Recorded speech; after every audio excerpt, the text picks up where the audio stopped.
Okay, so right here at the top of our chart, we have the title, House Baratheon, Complete Family Tree. And the motto sits right underneath, Ours is the Fury. That tells you everything you need to know about this house before we even start. Let's go from the very top and work our way down.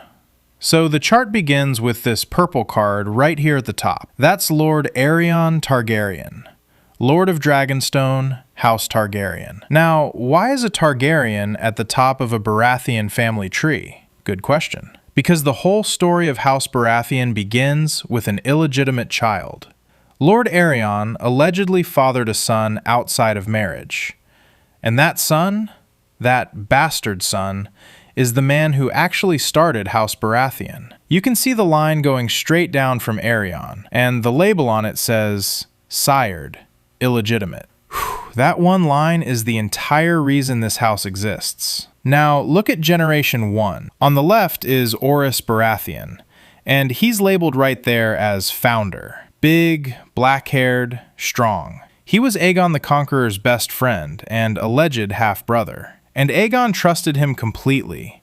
So much so that he made 𝗖cie the very first Hand of the King in the history of Westeros. On the right is 𝗖cie Durrandon, the last Storm Queen, daughter of Argilac, the last Storm King. Now, here's the dramatic part. When 𝗖cie defeated and killed her father in battle, 𝗖cie locked herself inside Storm's End and declared herself queen. Her own soldiers didn't agree with that plan. They handed her over to 𝗖cie, chained and with nothing on. And what did 𝗖cie do? He treated her with complete respect. He removed the chains, gave her food, gave her wine, and married her. He even took her family's sigil, the black stag on gold, and their family words, Ours is the Fury, and made them his own. So, House Baratheon was literally built on top of the Storm Kings. The name changed, but the blood stayed the same. Drop down to Generation 2 and you see two cards branching out. On the left is Davos Baratheon, 𝗖cie's son and likely heir. We don't know a huge amount about him, but he fought alongside his father during the famous vulture hunt against the Dornish. On the right, with the dashed border, is Raymont Baratheon, another son of 𝗖cie. Raymont became a Kingsguard knight and actually saved King 𝗖้ece's life when assassins came for him in the night. A soldier through and through, just like his father. Now, here's where things get really interesting. Generation 3 gives us Rhaegar Baratheon, grandson of 𝗖cie. He was powerful, very powerful.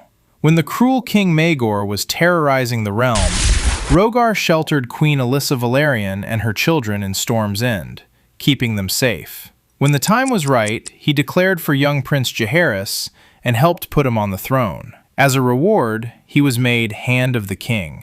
And then, in 49 AC, he married Queen Alyssa herself. That's what's called the Golden Wedding, right here on the chart. For a while, Rhaegar basically ran the entire kingdom, but he pushed too far. He tried to interfere in the king's marriage, tried to put his brother in line for power, and eventually got forced out. Still, he died as he lived, fighting. He took down a Vulture King in single combat with an axe, then passed away in bed.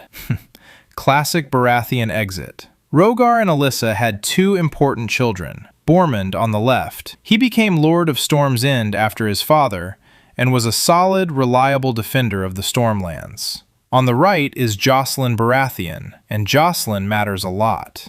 She married Prince Aemon Targaryen, a son of King Jaehaerys. You can see that marriage connection on the chart with the line going across.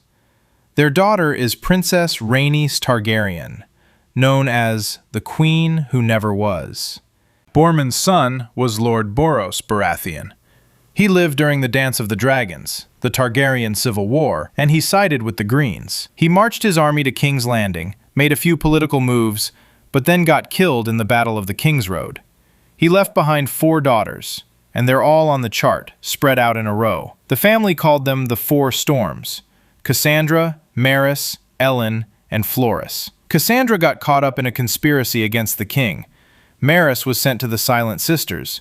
Floris married and died in childbirth. None of them had a happy ending. After this point, a few generations pass that George R.R. Martin simply hasn't confirmed anywhere. So that stretch on the chart stays blank, and we're keeping it honest. What we do know is that after those unrecorded generations, we finally arrive at someone very hard to miss, Lionel Baratheon, known as the Laughing Storm. Lionel is the one you probably know from A Knight of the Seven Kingdoms, the big, loud, laughing lord. He rebelled against the Iron Throne when a prince broke a betrothal to his daughter. Very Baratheon of him. He lost, to Sir Duncan the Tall in trial by combat, but peace was made. His heir Ormond ended up marrying Princess 𝗖𝗍𝗆 Targaryen, daughter of King Aegon V. And that Targaryen connection is actually what later gave Robert his legal claim to the throne. Ormond died in battle, killed by 𝗖𝗎𝗆 the Monstrous on the Stepstones, in his own son Steffen's arms. Steffen then became lord. He married 𝗖𝗍𝗆 𝗫𝗏𝗏. Together they had 3 sons, Robert in 262 AC, Stannis in 264, and Renly in 277. In 278 AC, Steffen and 𝗖𝗍𝗆 both drowned when their ship, the Windproud, sank in a storm. Robert and Stannis were standing on the battlements of Storm's End watching it happen. Robert was 16 years old. He became Lord of Storm's End that day.